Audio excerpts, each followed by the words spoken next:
In a small, sleepy town surrounded by lush green hills and thick forests, life moved at a slow and predictable pace. The townsfolk were friendly, the streets quiet, and nothing much ever happened to disrupt the calm rhythm of their days. But, one crisp autumn morning, everything changed in an unexpected way that would leave the entire community buzzing with curiosity and fear. The story began with Judge Harold Grayson, a man known throughout the region for his sharp mind, unwavering sense of fairness and no-nonsense attitude. He was respected but also slightly feared because he didn't tolerate nonsense or excuses.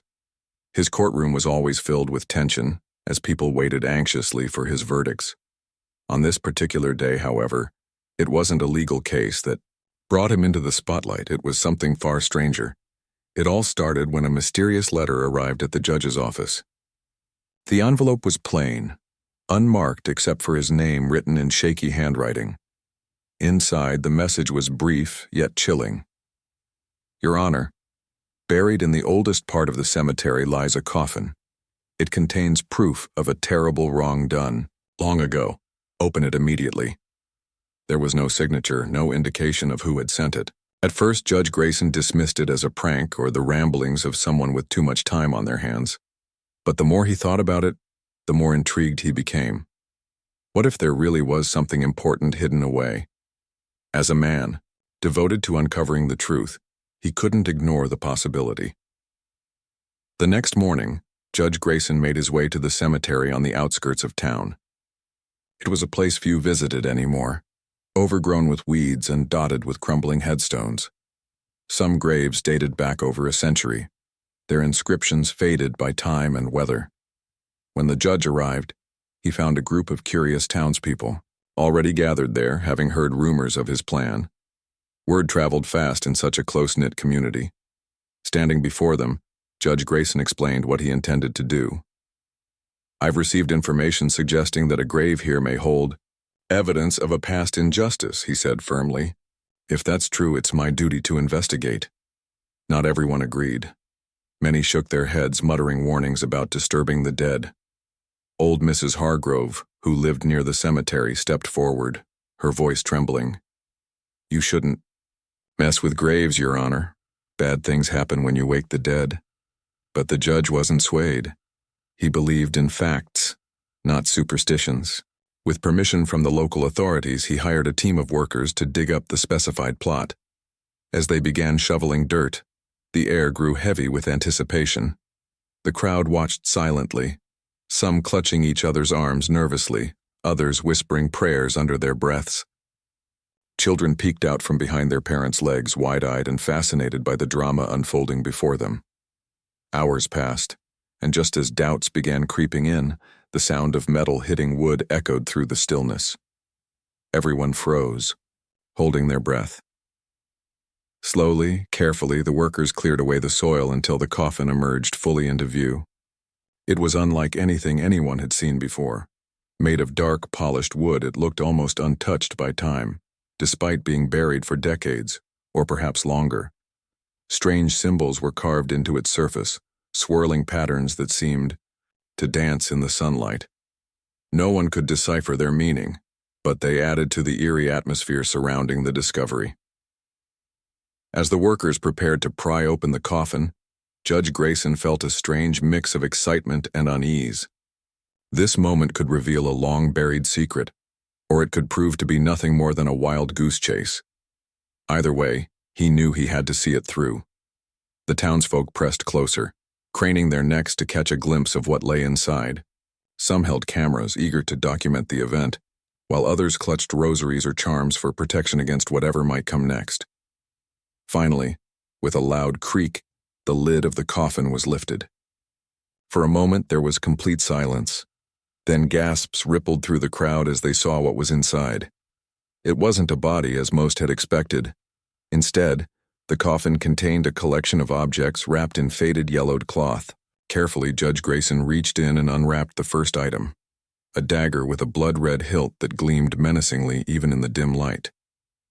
Next came a leather-bound journal, its pages brittle with age. And finally, a delicate locket containing a photograph of a woman whose piercing gaze seemed to stare directly into the souls of those looking at her. The discovery sent shockwaves through the crowd. Who was this woman? What did these items mean? Why had they been buried together in such an elaborate manner? Questions swirled in everyone's minds, and the judge knew he had only scratched the surface of a much larger mystery. Little did he realize. Opening the coffin was just the beginning of a journey that would challenge everything he thought he knew about justice, history, and the thin line between the living and the dead.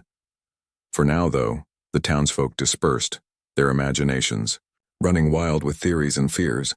Back at his office, Judge Grayson carefully examined the artifacts, determined to piece together the puzzle. What he didn't know was that the coffin's secrets were far darker and more dangerous than anyone could have imagined. After the mysterious coffin was opened, Judge Harold Grayson found himself sitting alone in his dimly lit office, staring at the strange artifacts laid out on his desk. The dagger with its blood-red hilt seemed to glint menacingly under the soft glow of the lamp, as if daring him to touch it. Beside it lay the leather-bound journal, its pages brittle and yellowed with age, exuding an aura of secrets long buried.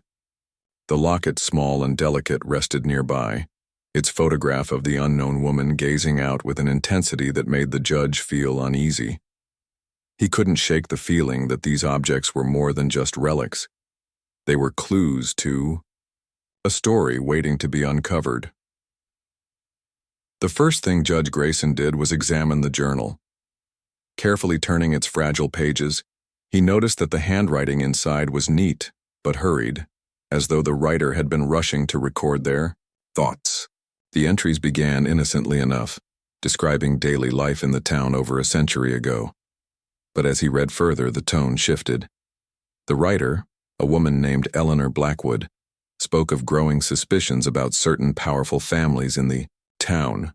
She claimed to have uncovered evidence of illegal activities, smuggling, bribery, and even murder, but feared speaking out because of the consequences. Her words were filled with frustration and anger, yet there was also a deep sadness, as if she knew her fight for justice would end badly. Eleanor's later entries became darker, almost frantic. She wrote about being watched, followed, and threatened. "They accuse me of witchcraft," one entry read, "but I am no witch. I only sought to expose the truth. Now they seek to silence me forever." These lines sent a chill down the judge's spine. It was clear that Eleanor had been persecuted, likely framed for crimes she didn't commit. As he continued reading, he discovered that she had been accused of causing the deaths of several prominent men in the town, all of whom had died under mysterious circumstances. The final entry in the journal was particularly haunting. "If you are reading this, know that I am innocent. My blood will cry out for justice, and those who wronged me will pay." Intrigued by what he had learned, Judge Grayson turned his attention to the locket. Opening it again, he studied the photograph of Eleanor closely. She was a striking woman with sharp features and piercing eyes that seemed to look right through him. Something about her expression suggested both strength and sorrow, as though she had endured great hardship but refused to give up. Determined to learn more about her, the judge decided to consult someone with expertise in local history. He reached out to Dr. Margaret Ellis, a historian who specialized in the town's past, hoping she could shed light on Eleanor's story. Dr. Ellis arrived at the judge's office the following day, carrying a stack of old books and documents. When she saw the artifacts, her eyes widened in surprise. "Where did you find these?" she asked, her voice tinged with awe. After hearing the judge's account of the coffin and its contents, she carefully examined each item. Picking up the journal, she flipped through its pages, nodding thoughtfully. "This is incredible," she said. "Eleanor Blackwood. Yes, I've come across her name before. She lived during the late 1800s and was involved in a scandal that rocked the town. People accused her of witchcraft after a series of unexplained deaths, but many believed it was a cover-up for something else." The historian then pulled out a dusty book from her pile and flipped to a section detailing the events surrounding Eleanor's trial. According to the records, several wealthy and influential families in the town had orchestrated her arrest, using fabricated evidence to paint her as a dangerous sorceress. At the time, Fear of the supernatural ran high, making it easy to sway public opinion against her. Despite her pleas of innocence, Eleanor was convicted and sentenced to death. Before her execution, she cursed the families who had wronged her, vowing that her spirit would haunt them until justice was served. As Dr. Ellis spoke, Judge Grayson felt a growing sense of unease. The parallels between Eleanor's story and the strange symbols carved into the coffin were impossible to ignore. Could it be that her curse had somehow manifested in the artifacts? And why had the coffin been buried in the first place? To answer these questions, the judge asked Dr. Ellis to help him trace the origins of the items.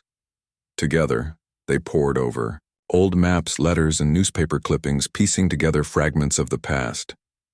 Their investigation led them to a startling revelation. The families who had persecuted Eleanor were not just ordinary townsfolk. They were part of a secret smuggling ring operating out of the town. Eleanor had stumbled upon their operation while investigating the deaths of the prominent men, all of whom had ties to the illegal activities. Realizing she posed a threat, the families conspired to silence her by branding her a witch. After her execution, they buried the coffin containing the dagger, journal, and locket to erase any evidence of her existence, and perhaps to contain whatever power her curse might hold. But the deeper they delved into the mystery, the more unsettling things became.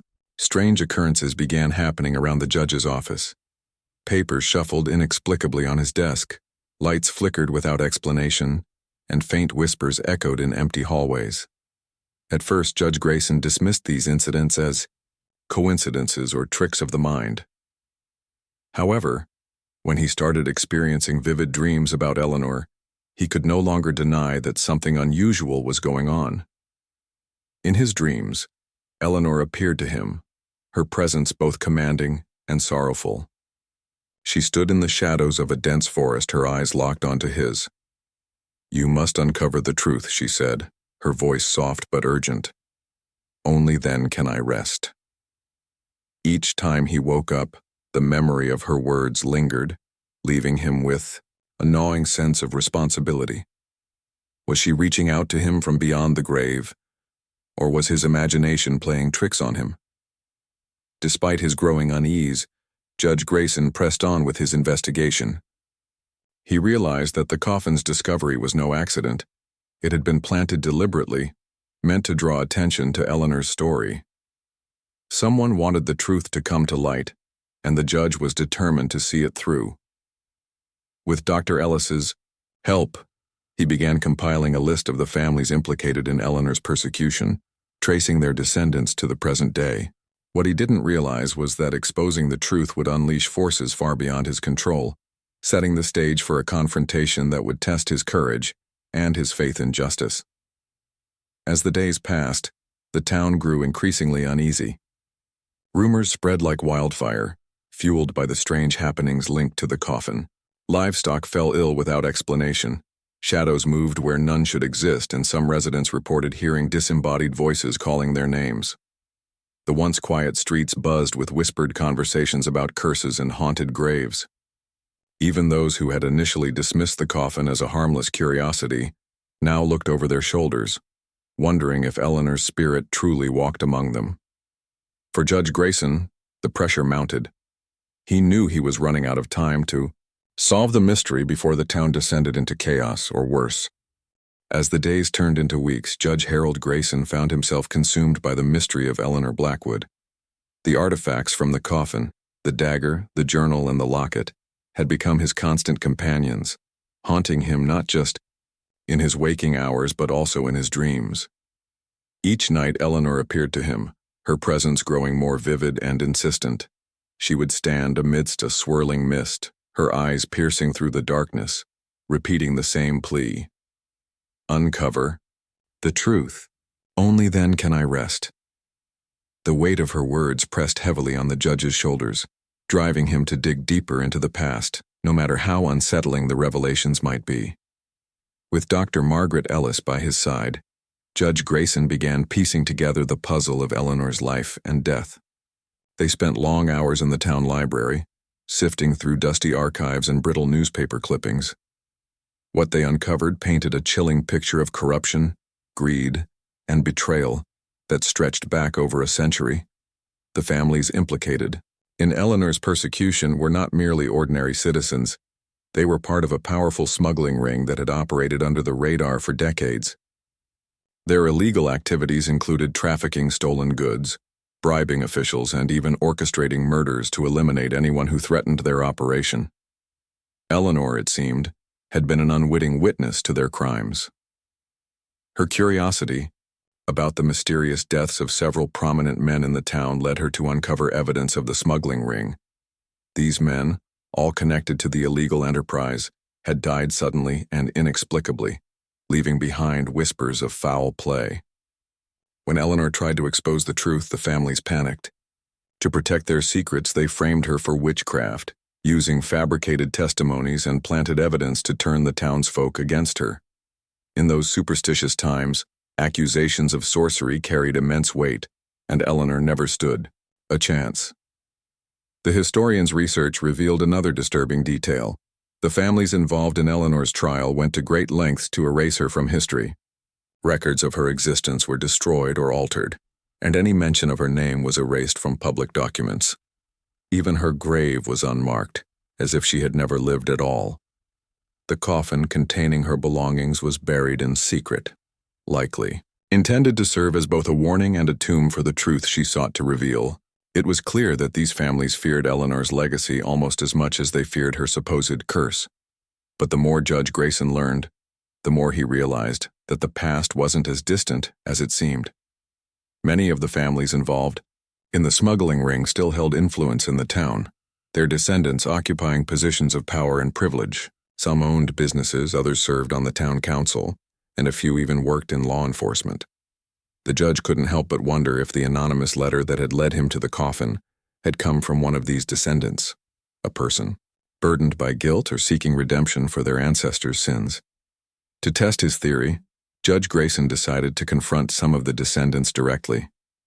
He invited them to his office under the pretense of discussing historical preservation, hoping to gauge their reactions when shown the artifacts. The first meeting was with Thomas Whitaker, a wealthy businessman whose family had been among the most vocal accusers during Eleanor's trial. When presented with the journal and locket, Whitaker's face paled, and he stammered excuses about needing to leave. "I don't know anything about this," he insisted, though his nervous demeanor suggested otherwise. The second meeting was with Sarah Hargrove, the granddaughter of old Mrs. Hargrove, who had warned against opening the coffin. Unlike Whitaker, Sarah was more forthcoming, though visibly shaken. "My grandmother used to tell stories about Eleanor," she admitted. "She said our family played a role in her death, but I always thought it was just folklore. If what you're saying is true." Her voice trailed off and tears welled up in her eyes. She promised to look into her family's records and share anything she found, but her fear was palpable. Meanwhile, the strange occurrences in the town continued to escalate. Livestock were found dead in fields, their bodies marked with symbols, eerily similar to those carved into the coffin. Shadows moved where none should exist, and eerie whispers echoed through empty streets at night. Some residents claimed to see a figure resembling Eleanor wandering near the cemetery, her form flickering like candlelight. The once skeptical townsfolk now spoke openly of curses and hauntings, their voices tinged with panic. Even the judge, who prided himself on his rationality, couldn't deny the supernatural element creeping into the investigation. One evening, as Judge Grayson sat alone in his office reviewing the case files, he heard a soft knock at the door. Startled, he called out, "Come in," expecting it to be Dr. Ellis or perhaps another colleague. Instead, a young woman entered, her features strikingly familiar. She introduced herself as Emily Carter, a descendant of one of the families implicated in Eleanor's persecution. Emily hesitated before speaking, her hands trembling as she clutched a bundle of papers. "I didn't want to believe it," she began, her voice barely above a whisper. "But when I looked into my family's history, I found this." She handed the papers to the judge, who quickly scanned them. They were letters written by her great-grandfather, detailing the smuggling operation and confirming Eleanor's innocence. One passage stood out. We made a grave mistake with that woman. She knew too much and we silenced her too hastily. May God forgive us." Emily confessed that she had sent the anonymous letter leading the judge to the coffin. "I wanted someone else to find it," she explained. "I was afraid of what might happen if I opened it myself, but now I think we've awakened something we can't control." Her words sent a shiver down the judge's spine. Was the curse real? Or was it simply the collective guilt of the town manifesting in strange ways? Determined to bring closure to the situation, Judge Grayson called a private meeting with the descendants of the implicated families. Gathered in his office, they listened in stunned silence as he laid out the evidence. The journal, the letters, and the artifacts left little room for doubt. Their ancestors had conspired to destroy an innocent woman for their own gain. As the reality sank in, some broke down in tears while others sat in stunned silence, grappling with the weight of their inherited shame. It was during this meeting that Judge Grayson received a visitation unlike any other. As he spoke, the air in the room grew cold and the lights flickered ominously. Then, without warning, Eleanor's ghost materialized before them, her ethereal form glowing faintly in the dim light. Gasps filled the room as everyone turned to stare at her. Her gaze swept over the group, lingering on each descendant before settling on the judge. "You have done well to uncover the truth," she said, her voice echoing softly. "But the wrongs committed against me cannot be undone. Justice must be served, not only for me but for the town." With those words, she vanished as suddenly as she had appeared, leaving behind a profound sense of unease. The encounter solidified the judge's resolve. He knew that simply exposing the truth wasn't enough. Action had to be taken to heal the wounds of the past. Together with Dr. Ellis and the descendants, he devised a plan to acknowledge Eleanor's suffering publicly and restore her name. It wouldn't undo the harm done, but it was a step toward redemption, and perhaps peace. However, as the preparations began, the town braced itself for what lay ahead, unsure whether justice could truly conquer the shadows of history. The days following Eleanor Blackwood's ghostly appearance in Judge Harold Grayson's office were a whirlwind of activity and fear. The entire town seemed to be holding its breath, caught between the need for answers and the dread of what might come next. For the descendants of the families involved in Eleanor's persecution, guilt weighed heavily on their shoulders. They had grown up hearing vague stories about their ancestors' roles in the town's history, but nothing could have prepared them for the truth that now stared them in the face. It was as if the past had risen from its grave, demanding accountability. Judge Grayson wasted no time in organizing a public ceremony to acknowledge Eleanor's wrongful conviction and restore her name. He believed that confronting the sins of the past openly was the only way to begin healing the wounds inflicted by generations of silence and denial. However, not everyone agreed with his approach. Some townsfolk argued that stirring up old ghosts, literally and figuratively, was dangerous. "You're playing with fire," old Mrs. Hargrove warned him when he visited her at home. "Eleanor's spirit may want justice, but she also carries anger. Are you sure you can control it?" Despite the warnings, preparations for the ceremony moved forward. Dr. Margaret Ellis worked tirelessly to gather information about Eleanor's life, piecing together fragments of her story from historical records and oral traditions. Together with the judge, they crafted a speech that would honor Eleanor's memory while acknowledging the injustices she had suffered. Meanwhile, the descendants of the implicated families grappled with their newfound knowledge, each wrestling with their own emotions. Emily Carter, who had initially sent the anonymous letter leading to the coffin's discovery, threw herself into helping with the arrangements. She felt a deep responsibility to make amends for her family's role in Eleanor's tragedy. "I can't change the past," she told the judge one evening as they sorted through documents in his office. "But maybe I can help set things right." Her determination inspired others, including Sarah Hargrove, who began sharing her grandmother's stories about Eleanor with anyone willing to listen. Slowly but surely, the narrative around Eleanor shifted from one of suspicion and fear to one of sympathy and respect. But as the date of the ceremony approached, strange occurrences in the town intensified. Livestock continued to die mysteriously, their bodies marked with symbols that matched those carved into the coffin. Shadows darted across windows at night, sending chills down the spines of even the bravest residents. Whispers echoed through empty streets, sometimes carrying fragments of Eleanor's name. Some claimed to see her ghost wandering near the cemetery, her form flickering like candlelight. Others reported hearing her voice calling out, pleading for justice or vengeance. One particularly unsettling incident occurred just 3 days before the ceremony.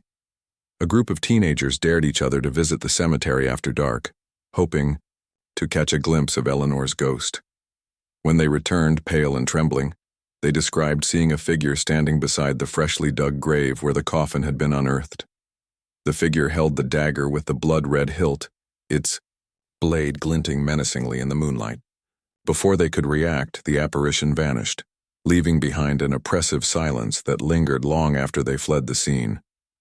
News of the encounter spread quickly, fueling panic among the townsfolk. Many began questioning whether the ceremony was truly the right course of action. "What if we're making things worse?" one resident asked during a heated town meeting.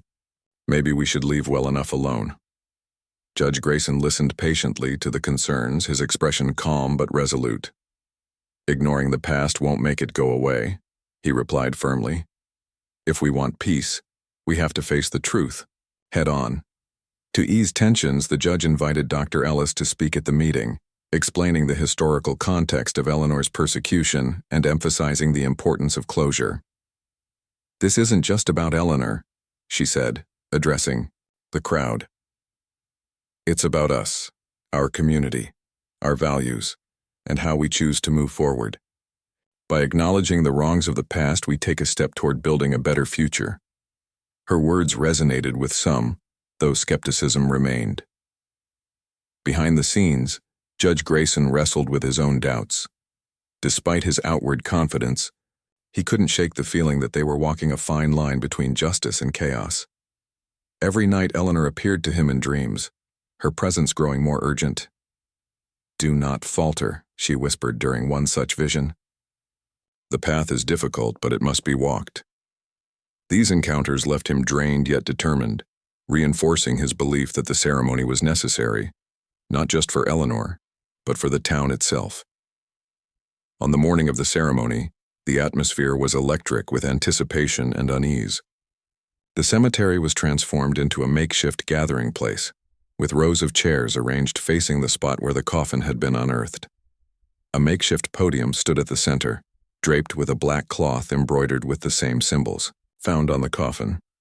Dozens of townsfolk gathered, their expressions ranging from curiosity to outright fear. Even those who had opposed the event came to witness what would happen, unable to resist the pull of morbid fascination. As the clock struck noon, Judge Grayson stepped up to the podium, his voice steady despite the weight of the moment. He began by recounting Eleanor's story, painting a vivid picture of her courage, her suffering, and her ultimate betrayal.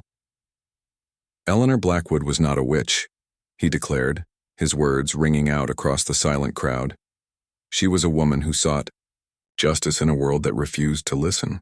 Today we acknowledge the wrongs done to her and pledge to ensure that such injustices are never repeated." The descendants of the implicated families then took turns speaking, each offering heartfelt apologies for their ancestors' actions. Thomas Whitaker, the businessman who had initially denied any involvement, broke down in tears as he read a statement written by his great-grandfather. "We failed you, Eleanor," he choked out, "and for that we are deeply sorry." His sincerity brought murmurs of approval from the crowd, though some remained skeptical. Just as the ceremony reached its climax, a sudden gust of wind swept through the cemetery, scattering leaves and rustling papers. The air grew colder and the sky darkened ominously. Then, without warning, Eleanor's ghost materialized before the assembled crowd, her ethereal form glowing faintly against the backdrop of swirling clouds.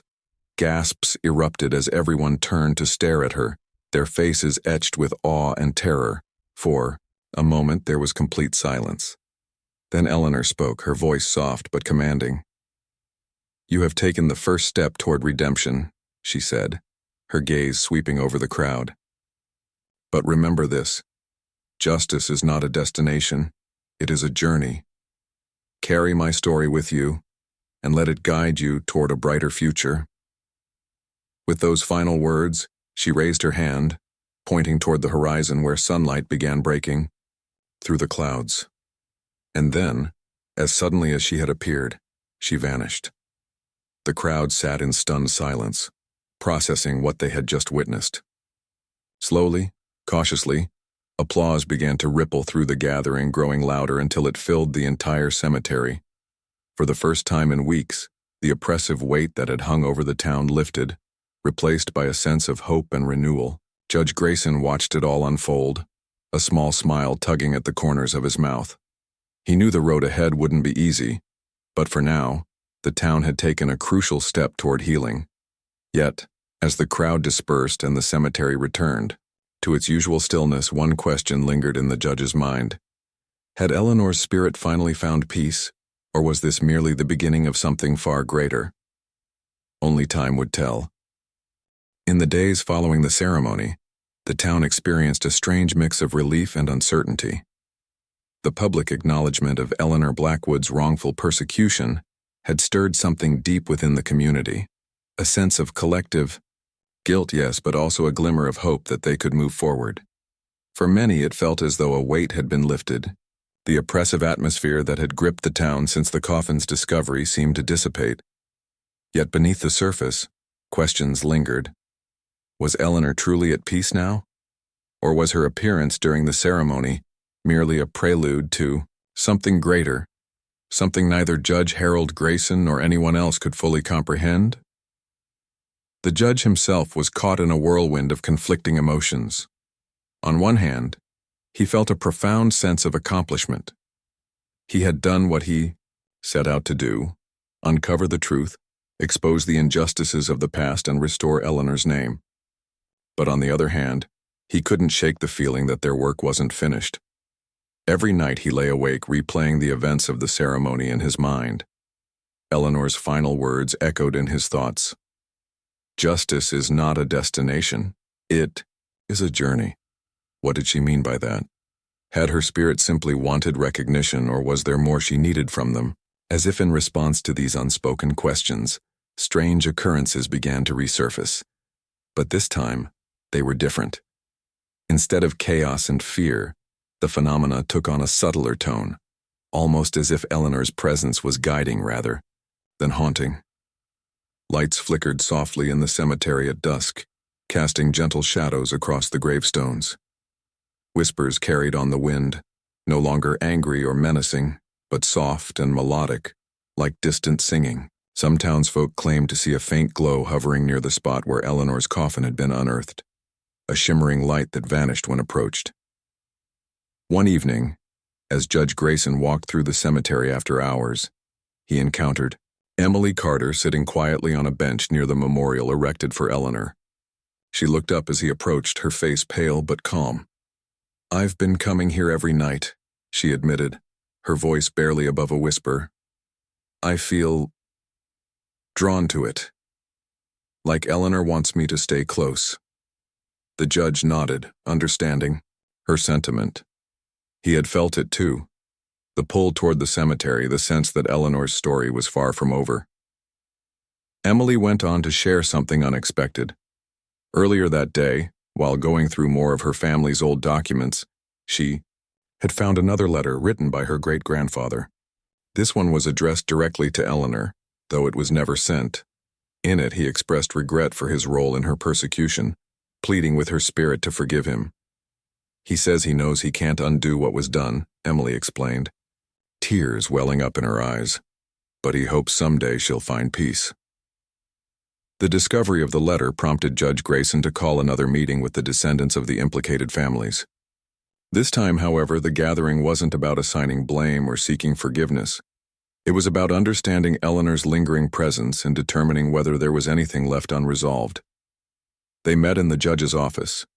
The artifacts from the coffin spread out on the table before them, the dagger with its blood-red hilt, the journal filled with Eleanor's desperate entries, and the locket containing her photograph. Each item seemed to hum with energy, as if waiting for someone to decipher its purpose. Dr. Margaret Ellis joined the discussion, offering her expertise on how similar cases of ghostly hauntings had been resolved in history. Sometimes spirits linger because they feel their mission isn't complete, she explained. They may need closure beyond an apology or a ceremony. Perhaps Eleanor still has unfinished business, something tied to the smuggling ring or the deaths of those men. This theory resonated with Sarah Hargrove, who had been researching her own family's connection to the scandal. My grandmother used to talk about a ledger kept by the families involved, she said hesitantly. She said it contained records of all their illegal dealings, the names of everyone involved, the details of their crimes, even maps showing where certain goods were hidden. If that ledger still exists, maybe that's what Eleanor wants us to find. The idea sparked a flurry of activity. Armed with new leads, the group divided tasks among themselves.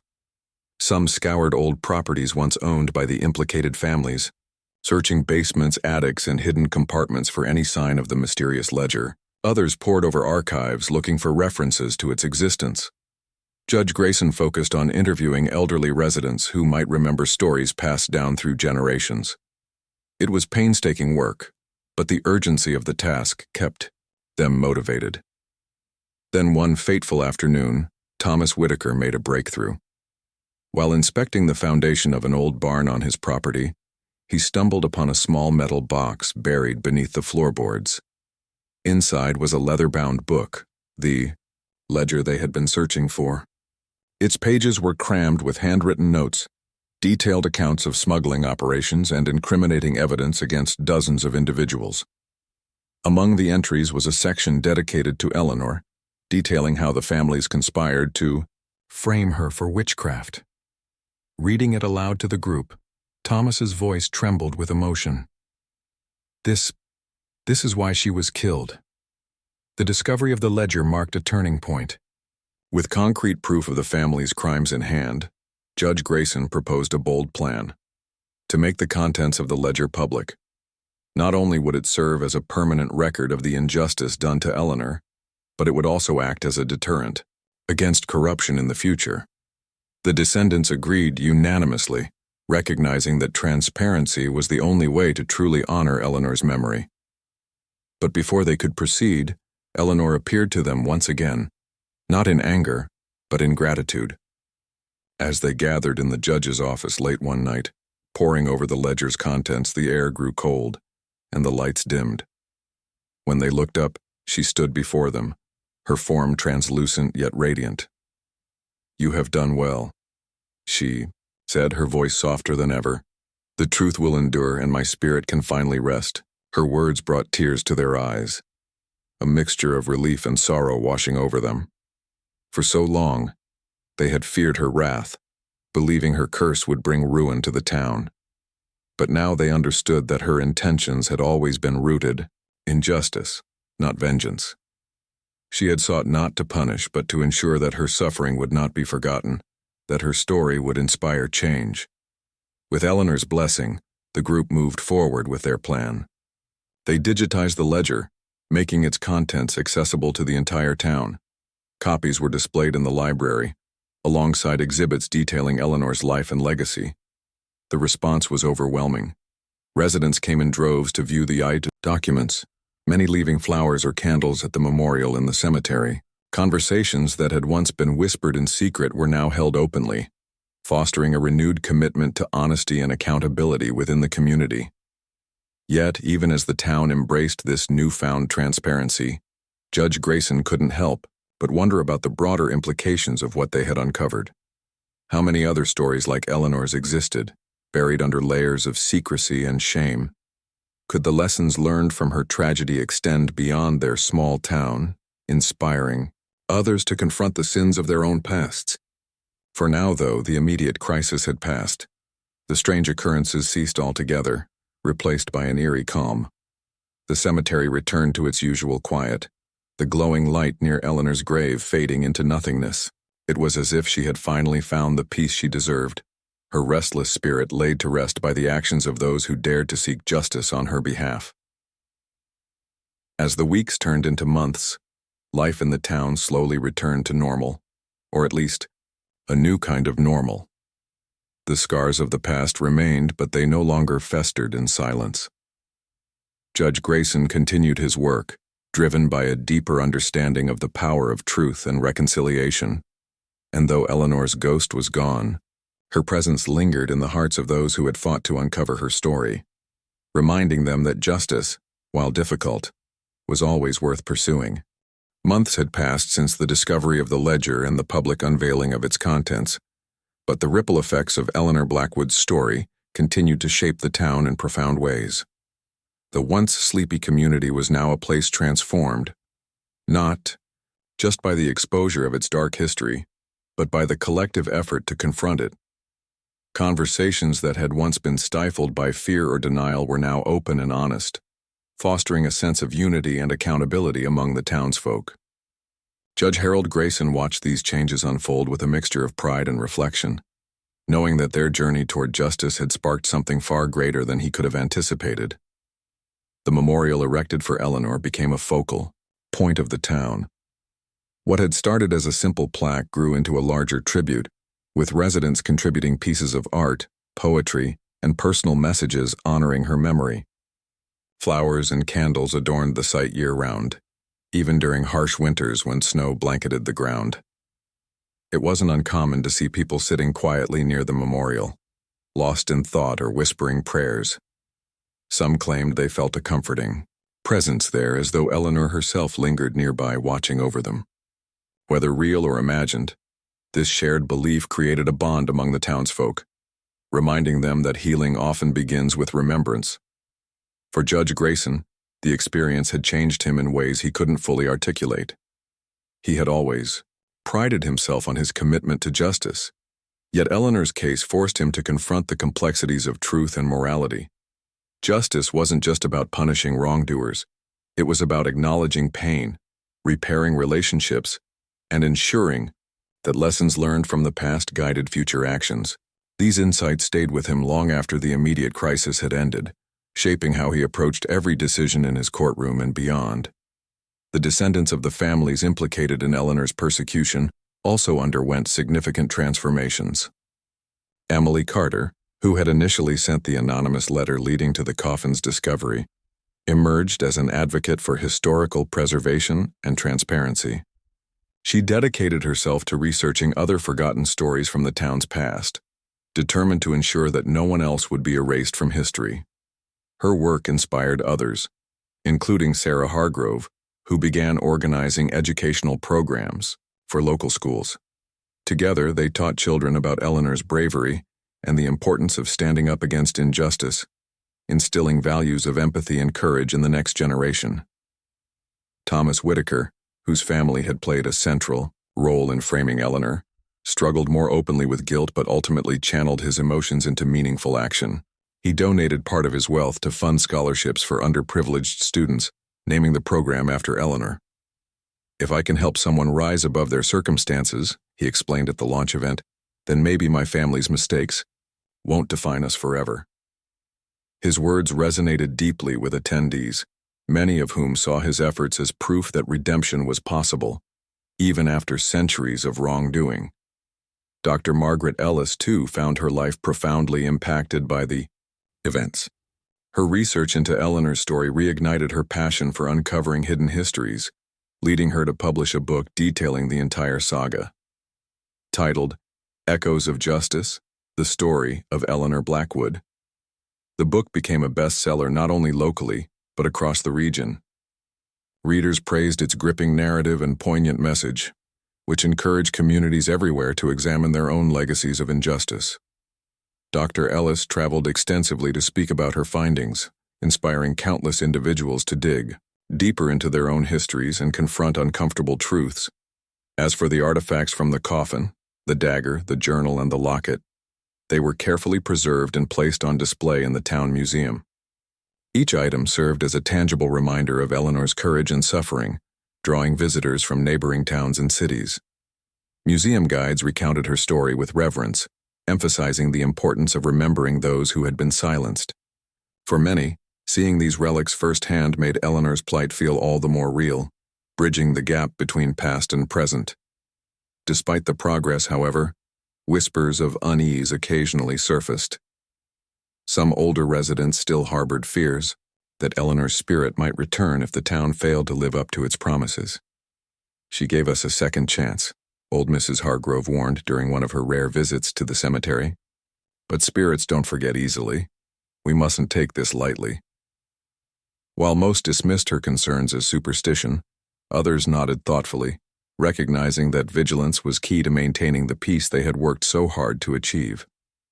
Judge Grayson took these warnings to heart, using them as motivation to continue advocating for fairness and transparency. He introduced new initiatives aimed at addressing lingering inequalities within the town, such as improving access to education and healthcare for marginalized groups. These efforts weren't always met with enthusiasm. Change rarely came without resistance, but the judge remained steadfast, buoyed by the knowledge that Eleanor's legacy demanded nothing less. One crisp autumn morning, exactly 1 year after the ceremony, the town held a special gathering at the cemetery to commemorate Eleanor's life. Hundreds of residents attended, filling the space with laughter, music, and heartfelt speeches.